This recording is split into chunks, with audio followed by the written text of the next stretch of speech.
Hey there, Roothaven Grounds family. Let me tell you something that changed my entire gardening game. I used to think soil improvement was a springtime job. You know the drill. March rolls around, you're itching to plant, and suddenly you're scrambling to amend beds while seedlings wait impatiently on your windowsill.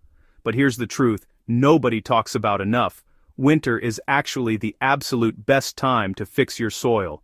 While your garden sleeps, incredible transformations are happening underground.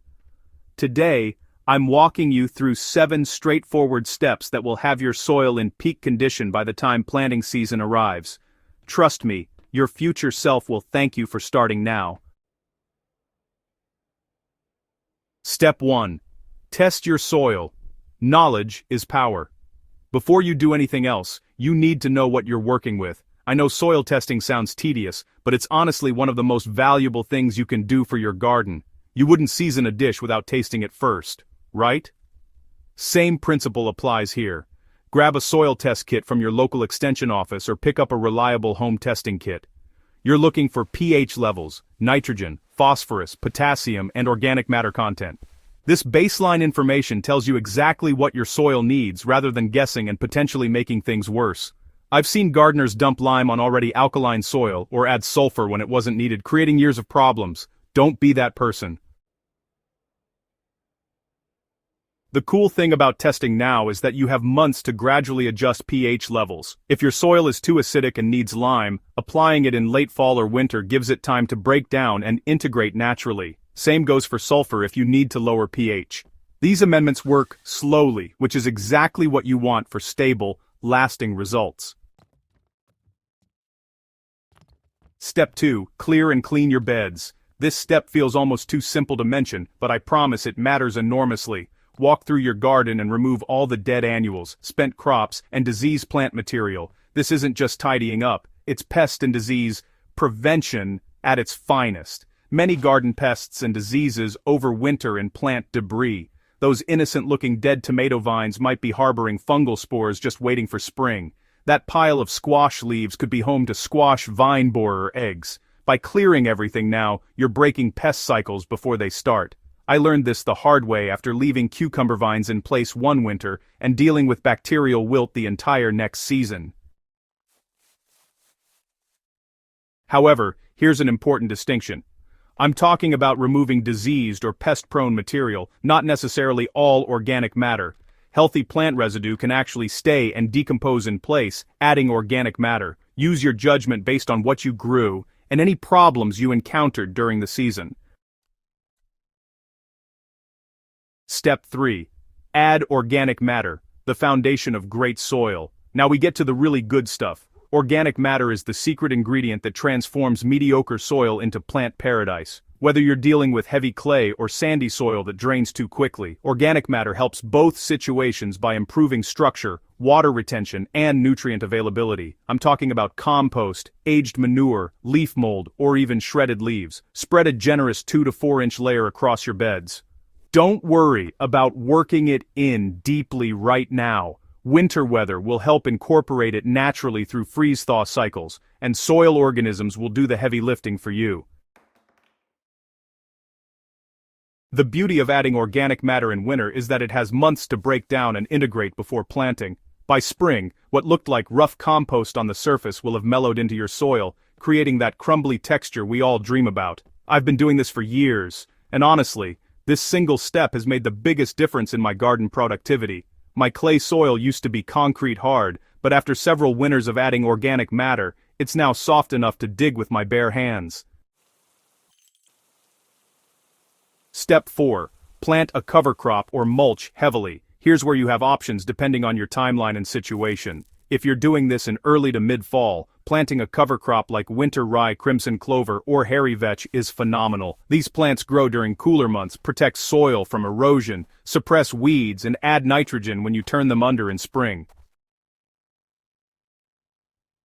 But let's say you're reading this in December or your ground is already frozen, no problem. Heavy mulching works beautifully too. Lay down 4 to 6 inches of straw, shredded leaves, or wood chips. This protective blanket moderates soil temperature, prevents erosion, suppresses early spring weeds, and slowly breaks down to add more organic matter.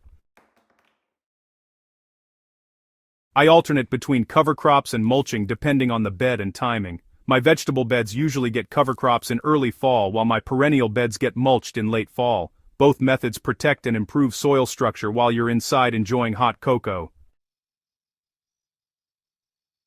Step 5. Address drainage and compaction issues.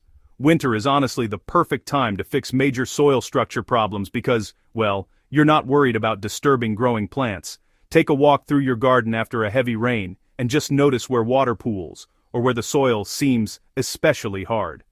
For those compacted areas, you might need to break up hardpan with a broad fork or a garden fork. Now, this isn't about turning the soil over. You're simply creating air channels and loosening those compacted layers. Just drive the fork in, rock it back gently, and move right down the bed. This technique really helps preserve soil structure while still addressing compaction. If you have areas with persistent drainage problems, now's the time to consider adding raised beds, creating drainage swales, or incorporating coarse sand and organic matter into those clay soils. I actually spent one winter building up beds that always stayed soggy, and let me tell you, the difference in plant health the following season was dramatic. Root crops especially appreciated the improved drainage. Step 6. Feed your soil biology. Healthy soil isn't just dirt. It's a living ecosystem of bacteria, fungi, earthworms, and honestly, countless microorganisms. These tiny workers are your garden's best friends, breaking down organic matter and making nutrients available to plants. Winter is when you can really support this underground community. Consider adding amendments like worm castings, rock dust, or mycorrhizal fungi if your budget allows. Even just adding compost introduces beneficial organisms. You can also spread a thin layer of finished compost as a microbial inoculant across your beds. The organisms in healthy soil work year-round, though they do slow down a bit in cold weather. By giving them plenty of organic matter and steering clear of harsh chemicals, you're really creating conditions where beneficial soil life can thrive. When spring rolls around and temperatures start to warm up, you'll have an army of helpers just waiting to support vigorous plant growth. Step 7 is all about planning and documenting for spring success. Your final step here combines some practical work with a bit of reflection. Take some photos of your beds as they are now, jot down what amendments you added and where, and maybe sketch out your spring planting plans, especially keeping crop rotation in mind. This documentation might seem unnecessary, but trust me, next season you'll be grateful you did it. You'll know exactly which beds got extra compost, where you planted that cover crop, and what you need to avoid planting in the same spot. I keep a simple garden journal myself, and looking back at previous years has honestly saved me from repeating mistakes and helped me copy my successes. Also, use this time to order any amendments you'll need in spring clean and sharpen your tools, and maybe even start some seeds for early crops. You're really building momentum for the season ahead while your soil undergoes its transformation. Working on your soil now instead of waiting for spring is, honestly, one of the smartest moves you can make as a gardener. You're giving amendments time to work, supporting soil biology, preventing problems, and setting yourself up for way less stress when planting season arrives. Those rushed spring mornings trying to prep beds while watching the weather forecast become calm, easy planting days when you've done this winter groundwork. So, grab your tools, head outside on the next decent day, and show your soil some love. It's waiting for you, ready to transform into the foundation for your best growing season yet. If you found this helpful, subscribe to Roothaven Grounds for more practical gardening advice that actually works in the real world. Share this with your gardening friends who are already dreaming about spring. Let's build better soil together, one season at a time. See you in the next video.